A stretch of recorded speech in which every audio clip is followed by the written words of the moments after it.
Hezbollah is the invading force which has taken over most of Lebanon, which has led to the deaths of many Lebanese. As much as we mourn the Israeli victims of Islamist terror, we will never see anywhere near as many Israeli victims of Islamist terror than there are of Muslim victims of Islamist terror. Yeah. They have destroyed a beautiful country. They always talk about how Lebanon had a civil war that started in 1976. That is a misnomer. It was an invasion. Palestinian terrorists who were kicked out of Jordan came to Lebanon after 1970, and by 1976, they were there in large enough numbers to try to take over the country.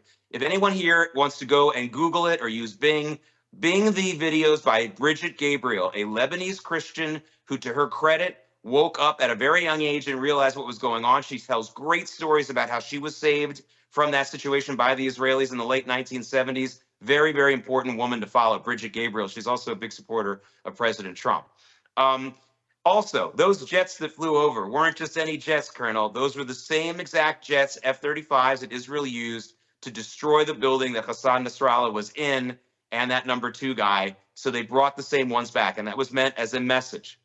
There were some funny things in that video. I don't know if you saw it in some of the other takes, but some of the dignitaries who were there as those jets were flying over, like, literally just ducked a little. I don't know what that was going to do.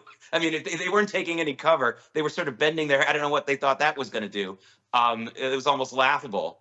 But look, these are, Hezbollah is an invading force from Iran that has taken over Lebanon after a bunch of other people. I mean, Lebanon's been a mess for almost 50 years. It's now 49 years since the Lebanese invasion war is what I call it, not a civil war. But Hezbollah is an invading force. They have destroyed any hope for a rebuilding of Lebanon. They've killed many, many, many Arabs and many, many Lebanese. They are the invading force. They are the ones who have violated Lebanon's sovereignty.